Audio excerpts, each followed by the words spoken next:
Ça s'appelle witchcraft. Witchcraft. Tu craftes des trucs dans ton quotidien pour te faire une pratique spirituelle. Avec cette vidéo, je vais te montrer que c'est possible de pratiquer la magie et d'avoir une pratique spirituelle et ésotérique au quotidien sans avoir à courir pour aller acheter des millions et des millions d'objets, et encore plus si t'es une personne qui est un peu coincée dans le placard par rapport à ça. Oh, on n'a pas le temps pour une intro, allez, go go go go go go go. Bonjour à tous et bienvenue sur la chaîne Dragon Kaiser, moi c'est votre hôte Aïssa et la première chose que je vais te conseiller, c'est de bouger ton corps au quotidien. Ça c'est le truc. Avant d'aller acheter, avant d'aller chercher, commence par bouger ton corps au quotidien. Fais des check-in avec toi-même, avec ton corps, parce qu'il y a tellement de moments où tu vas te rendre compte que t'as mal à des endroits, qu'il y a des blocages énergétiques dans ton corps parce que t'es comme ça, sur ton téléphone, constamment. Parce que tu passes très longtemps assis dans la même position, parce que tu passes du temps longtemps assis, même tout court, juste au travail, dans ton travail de bureau ou à l'école ou quoi. Fais des check-in, bouge ton corps, expérimente la joie en bougeant ton corps. C'est un outil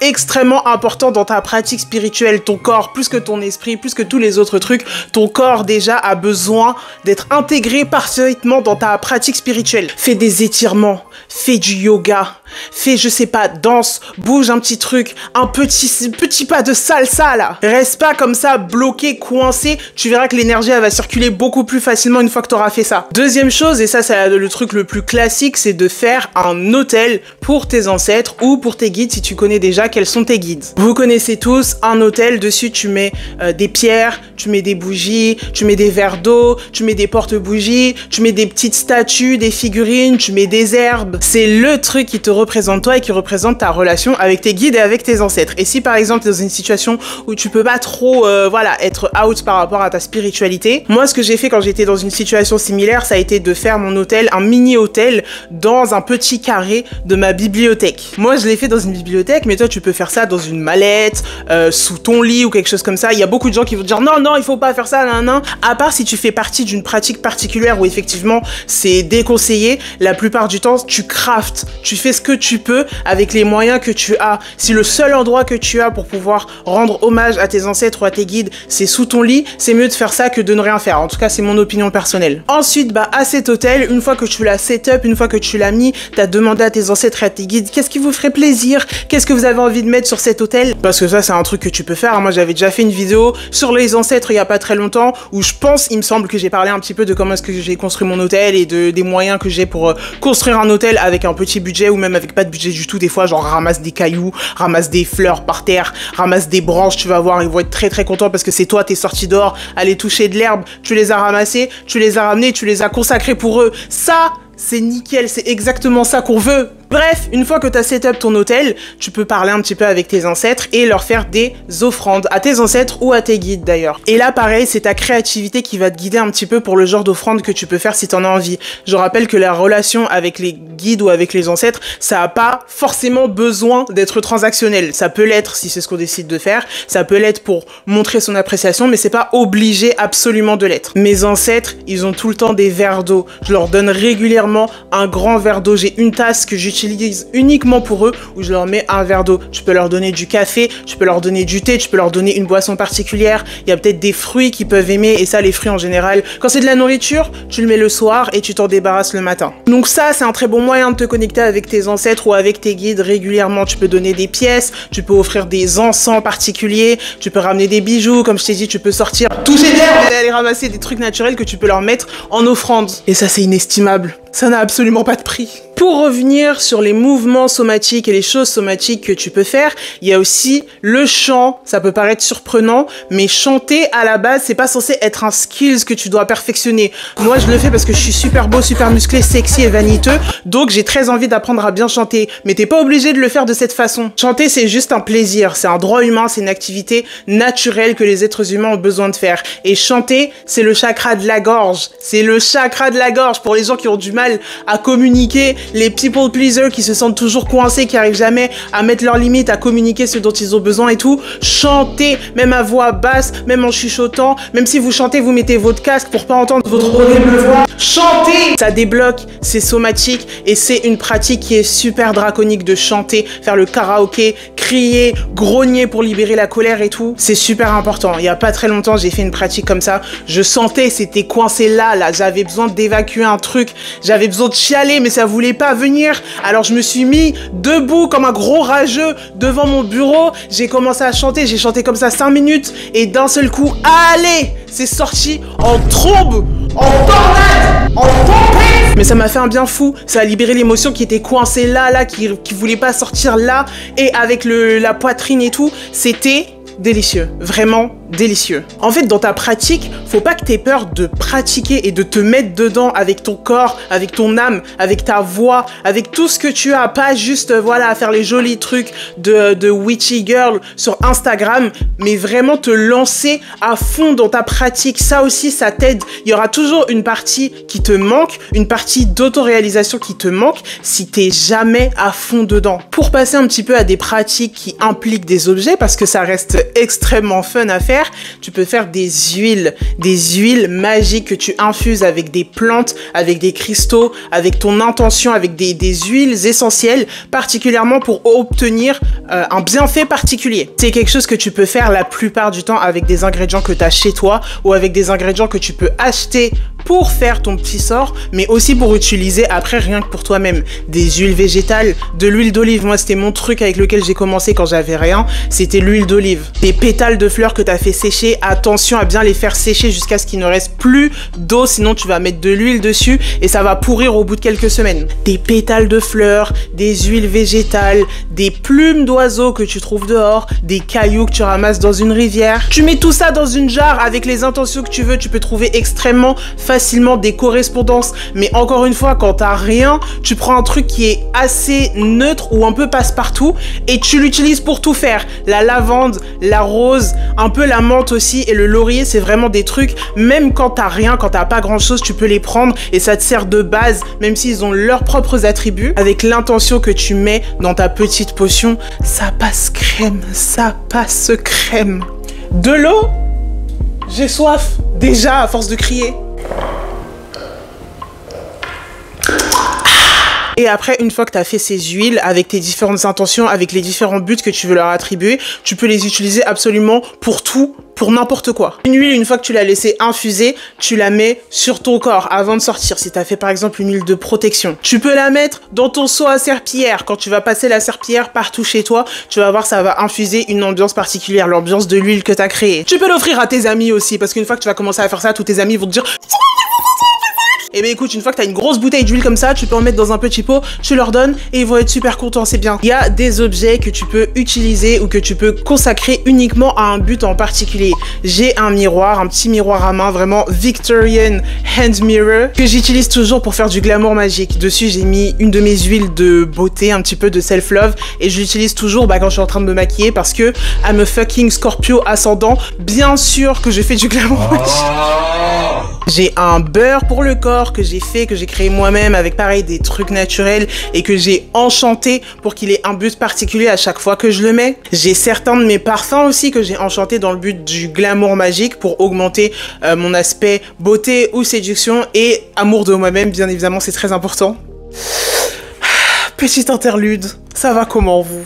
Comment ça se passe là? Vous allez bien? Vous avez bu de l'eau? Vous avez mangé aujourd'hui? Bref, je prends ces quelques petits instants pour vous dire que j'ai lancé un abonnement mensuel sur Ko-fi. Et j'ai lancé 2 tiers dessus. Donc t'as le premier tiers qui s'appelle l'école féerique où t'auras des tirages régulièrement dessus, des tirages un peu plus intimes on va dire, parce que vous serez forcément beaucoup moins nombreux et vous pourrez demander vous-même un sujet particulier, vous pourrez voter pour choisir les sujets des tirages qu'il y aura là-bas. Plus vous aurez des petits behind the scenes un petit peu de quand je fais mes vidéos, mon processus de création ou de ce que je suis en train d'apprendre en ce moment. Et le deuxième tiers qui est l'école ou l'académie draconique qui va vous permettre d'avoir accès non seulement à tout ce que je viens de vous dire, les tirages de cartes et tout, mais aussi beaucoup de savoir ésotérique. Il y a beaucoup de choses que j'ai appris sur mon chemin spirituel que je suis pas forcément chaud de partager avec le grand public, on va dire. J'ai envie de prendre toutes les personnes qui ont vraiment envie d'apprendre comment se lancer sur un chemin spirituel, comment évoluer mentalement, spirituellement, énergétiquement, pas juste pratiquer vite fait comme ça pour pour le plaisir. Je vais vous révéler énormément de choses que j'ai appris à travers les archives akashiques. Je vais vous révéler certaines choses que j'ai apprises sur les archives akashiques. Vous pourrez vous-même poser quelques questions que moi j'irai poser aux archives et ensuite je vous donnerai la réponse là-bas. Je vais vous parler de mort spirituelle, je vais vous parler de dons extrasensoriels. On va parler un petit peu de sorcellerie et de tous les aspects un peu tabous de la spiritualité que les gens n'ont pas envie de toucher en fait parce qu'ils ont peur bien évidemment. Mais voilà, ce sera ces deux tiers là. Donc le premier pour avoir des tirages de cartes régulièrement et avoir des petits behind the scenes, et le deuxième pour les girlies qui sont vraiment ready à prendre leur spiritualité en main, à apprendre des choses, à avoir des capacités, des savoirs et des endroits pour développer votre curiosité. Maintenant, back to the video. Dans les gestes du quotidien dans lesquels tu peux infuser de la magie, il y a bien évidemment le fait de se préparer à manger ou de se préparer à boire. Tu ritualises le fait de te préparer à manger avec les aliments. Déjà, dirige ton alimentation vers le plus d'aliments sains possible. Des aliments, comment on dit déjà? Des aliments complets, genre des aliments non transformés, des aliments non touchés. Des fruits, des œufs, des légumes qui peuvent te permettre déjà d'avoir juste une meilleure alimentation en règle générale. C'est important de prendre soin de sa santé. Mais en plus, quand tu les prépares, quand tu les coupes, quand tu les épluches et que c'est insupportable et long et que ça met 1000 ans et que tu dois le refaire tous les jours pour le restant de ta vie, tu fais un rituel avec. Tu dis merci Gaïa, merci la terre, merci mes guides, merci l'univers de m'avoir amené cette nourriture, d'avoir fait pousser cette nourriture. Je la mange, je la consomme et j'en retire les nutriments. Je suis ancrée par ce processus de préparation de la nourriture. Je mange pas juste de façon absolument mindless. Je suis présent dans la préparation et dans ensuite l'ingestion de la nourriture. Pour quelqu'un comme moi qui j'aime pas cuisiner, j'aime pas cuisiner, mais me dire que je fais un rituel avec ça et que je peux en mettre une partie pour donner, offrir à mes ancêtres, ça aide à se motiver un peu plus. Comme ça, en plus, je fais du meal prepping, du meal planning, où je prépare une grosse quantité de nourriture, comme ça j'en ai pour plusieurs repas, je suis pas obligée de recuisiner à chaque fois. Et bien sûr, les tisanes, les thés et les infusions que tu peux faire toi-même ou que tu peux acheter en magasin. Tu les prépares et elles vont bien évidemment te donner un avantage particulier. Une tisane pour dormir, une infusion pour se donner de la force. Et ça aussi, c'est le genre d'objet, si tu l'as pas chez toi, et je pense quand même que tu l'as chez toi parce que quel genre de personne a pas de thé chez soi, tu vas en acheter, t'en bois pour toi et tu peux les offrir à tes ancêtres. Tu vois comment c'est des trucs que tu as déjà chez toi, que tu peux déjà utiliser, qui viennent de chez toi, de tous les jours. Tu craftes, tu ramasses, tu rabiboches, tu crées comme ça. C'est cool d'aller acheter des objets à Cultura, mais c'est encore mieux de les fabriquer ou de les faire avec le cœur. Un autre moyen de pratiquer la magie au quotidien, et ça je sais, il y en a vous allez pas kiffer, mais faites du sport. Faites du sport. Tout à l'heure on a dit ça en mode mignon et tout, on fait du yoga, on fait des... Faites du sport. Franchement, bougez votre corps, surtout si vous êtes une énergie féminine qui s'identifie énormément à la féminité. Bougez votre corps parce que notre état naturel, c'est d'être immobile, c'est de pas bouger et c'est d'être dans la réception. Pour trouver la réalisation, on a besoin de bouger notre corps. C'est super important. Ça te permet déjà d'apprendre à le connaître, apprendre à connaître ses limites, quelles sont ses forces, quelles sont ses faiblesses, quels sont les axes d'amélioration. Et c'est tellement une pratique qui te fait sortir de l'énergie. À l'époque où j'allais à la salle de sport, désolé pour toutes les personnes qui étaient autour de moi dans la salle parce que façon dont je faisais une prière avant, je disais vraiment que toutes les énergies qui ne me servent plus, elles dégagent de mon corps. Et les gens, ils étaient juste à côté de moi, peut-être ils les ont aspirées, je sais pas, franchement, sorry. Ça libère, ça fait bouger. Évidemment, c'est si vous en êtes capable, si votre corps vous permet de faire du sport, trouver un sport qui est adapté pour vous, mais c'est hyper important de mettre son corps à profit dans votre pratique spirituelle. Un autre truc que vous allez peut-être pas kiffer, mais c'est la contemplation et la cultivation. Ah mais Aïssa, qu'est-ce que tu veux dire par là? Je suis désolée, toujours vous imiter comme ça, c'est insupportable. Vous parlez pas comme ça, je suis juste irrespectueux de fou. Contemplation, déjà, c'est le fait de décrocher de son décroche de ton téléphone. Décroche de ton téléphone. C'est de sortir et c'est de passer des moments dans le silence et dans le calme. Même moi, j'ai aussi du mal avec ça. C'est normal, on a tous du mal avec ça dans notre génération. Il faut décrocher parce que quand t'es constamment dans la distraction, tu peux pas te connecter avec l'univers, tu peux pas te connecter. C'est pour ça aussi qu'il y a beaucoup de gens qui arrivent pas à méditer. Parce qu'en fait, si t'es sur ton téléphone toute la journée et qu'ensuite tu t'arrêtes juste 10 minutes pour essayer de faire une méditation, tu vas pas y arriver en fait, parce que déjà ton esprit il était constamment pollué pendant des jours et des jours d'affilée. Et c'est là que vient le deuxième point aussi, la cultivation. Le fait qu'il y a énormément de choses dans ta pratique spirituelle qui vont prendre du temps à se développer. Ça vient pas d'un seul coup, c'est pas quelque chose d'instantané. Ta relation avec tes ancêtres, il va falloir que tu leur parles à voix haute tout seul comme un taré pendant peut-être plusieurs semaines, voire plusieurs mois avant de commencer à avoir des signes. Si tu veux développer des sens extrasensoriels comme la clairvoyance ou la clairaudience ou même la pratique des archives akashiques, qui sont d'ailleurs des choses que je propose sur mon Ko-fi, Autière Académie Draconique, si t'es pas encore inscrit dessus, ça reste des choses qui prennent énormément de temps et qui prennent de l'effort à développer. Contemplation et cultivation, ça demande un effort conscient dans un monde où on est tout le temps sollicité. On nous demande tout le temps notre attention, qu'on soit concentré sur quelque chose. Et ça, c'est... On a tous du mal avec ça. On a tous du mal avec ça. Il y a personne qui peut te dire « Moi, je m'en bats les couilles. Je vis ma vie. Voilà. » Il y en a, j'abuse quand même. Mais ça demande de l'effort et ça demande du temps. Il y a plein de choses qui sont hyper faciles à faire. Mais si tu as envie de partir dans le développement de quelque chose de puissant et de transformateur, ça demande des efforts, ça demande du temps et ça demande d'aller contre tes propres instincts dans lesquels tu as été élevé dans la société actuelle. Pour revenir sur le glamour magique, parce que cette vidéo est extrêmement bien organisée, en vrai j'avais vraiment juste envie de vous parler un petit peu tout ça, parce que je sais qu'après quand je suis trop perfectionniste, je fais pas les vidéos, c'est pour ça que la dernière que j'ai postée en face caméra comme ça, c'était il y a... Développer certaines parties de son corps, ça aide aussi avec la cultivation, la contemplation. Moi, ça a été mes locks, bien évidemment. J'ai fait une vidéo sur le sujet il y a, je sais même plus c'était il y a combien de temps, mais apprendre à m'occuper de mes locks et à les laisser pousser, ça fait maintenant 2 ans et demi que je les ai, bientôt 3 ans. En fait, ça m'a appris énormément, justement, ce principe de cultivation et de contemplation.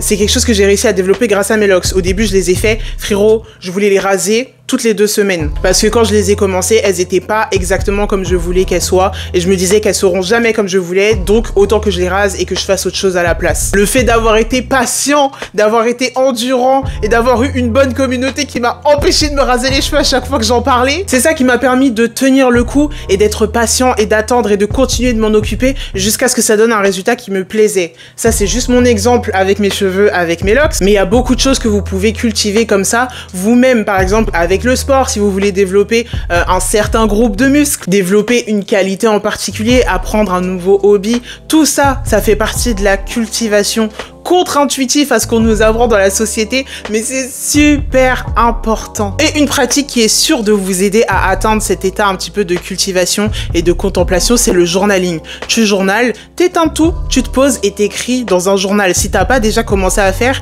qu'est-ce que t'attends déjà? Petite interlude journaux vu qu'on est sur le sujet. Alors ça, c'est mon grimoire, c'était mon journal intime, on va dire, pendant une longue période. Et il est coupé en deux. Il y a la moitié où il y a des pages avec des lignes et l'autre moitié où c'est des pages entièrement blanches. Alors, comme vous pouvez le voir, j'ai fait un sigle pour protéger ce journal. Et maintenant que j'ai fini toutes les pages pour écrire avec des lignes, je continue à utiliser les pages blanches pour noter mes recettes spirituelles, bien évidemment, mes recettes d'huile, mes recettes de beurre, mes recettes de tout ce que tu veux. Je les note, c'est mon grimoire. Ça, c'est mon journal des archives akashiques. Si tu sais pas ce que sont les archives akashiques, il y a une vidéo qui arrive très bientôt sur le sujet à nouveau pour parler des archives akashiques. Mais à chaque fois que je communique avec l'univers, je note pendant que je suis en train de canaliser, je note tout dans ce journal pour garder des traces. Ça, c'est mon journal intime actuel. J'écris dedans très régulièrement, au moins, vraiment minimum, non, j'abuse. Ça dépend des périodes. Mais j'essaie de le faire au moins une fois par semaine, de bien noter les trucs. C'est là-dedans que je note tous mes tirages parce que ça aussi, ça fait partie de ma pratique quotidienne de faire des petits tirages de cartes. Donc voilà, je note des choses dedans, je mets des petits stickers, je fais un petit peu de scrapbooking. C'est un plaisir, I love it. Ça, c'est mon journal des rêves. Il est pas bien rempli même si ça fait des années que je l'ai parce que j'ai du mal à me souvenir de mes rêves, mais je les note. Des fois c'est du n'importe quoi et des fois c'est des choses super significatives qui m'arrivent en message à travers mes rêves.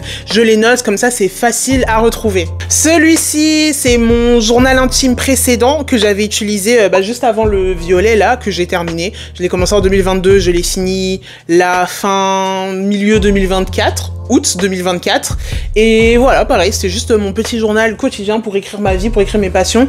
Et je pense qu'il y a beaucoup de gens qui bénéficieraient de faire un petit peu de journaling parce que je vais vous dire un secret, il y en a d'entre vous, vous avez l'impression des fois que vous êtes un petit peu too much pour vos amis, pour les personnes autour de vous, et il y a des chances que ce soit vrai. En fait, achetez-vous un journal intime. Des fois, c'est vraiment important, ça aide à réguler son système nerveux et à pas avoir besoin de overshare sur internet ou de tout le temps solliciter les personnes autour de vous. Bien sûr, la communauté, les amis, la famille et tout ça, c'est super important. Je dis pas qu'il faut se débrouiller tout seul et que vous êtes un fardeau parce que vous demandez de l'aide aux personnes autour de vous. Au contraire, c'est super important de le faire.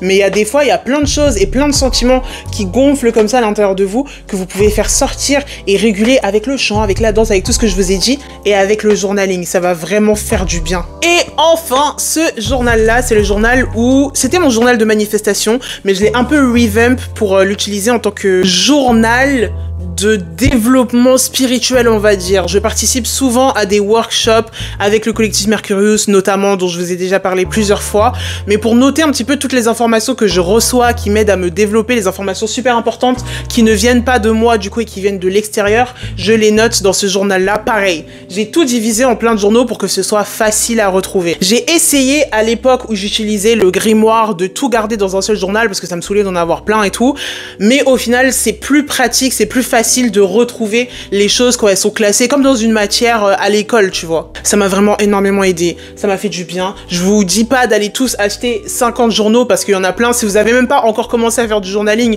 ça sert à rien d'en avoir plein, vous allez pas tenir le coup. Mais commencez par soit un petit grimoire, un petit journal de rêve, un petit journal intime quotidien, c'est déjà quelque chose. On est arrivé à la fin de cette vidéo et pour résumer tout ce que je vous ai expliqué, la magie, ça se pratique au quotidien, ça se pratique dans les gestes intentionnels que l'on fait au quotidien. Bien sûr, on peut préparer des rituels et faire des choses qui sont fancy, j'en fais moi aussi, le but c'est pas de cracher dessus, mais ce qui est créé avec intention, avec le cœur, avec ta créativité, avec ton intention et de façon communale aussi, ça c'est important de faire des choses communales, mais tout le monde n'a pas l'occasion de le faire. Ça, c'est des choses qui comptent. Je continuerai toujours mon combat contre le consumérisme de masse qui nous force à toujours aller acheter des trucs alors que dans ta maison t'as déjà mais tellement de choses que tu peux utiliser pour ta pratique spirituelle. Tout ça c'est un effet du néo-paganisme qui est le mouvement spirituel dans lequel on se trouve actuellement et c'est pas forcément mal d'être quelqu'un qui est néo-païen, juste on est tous des produits de notre société,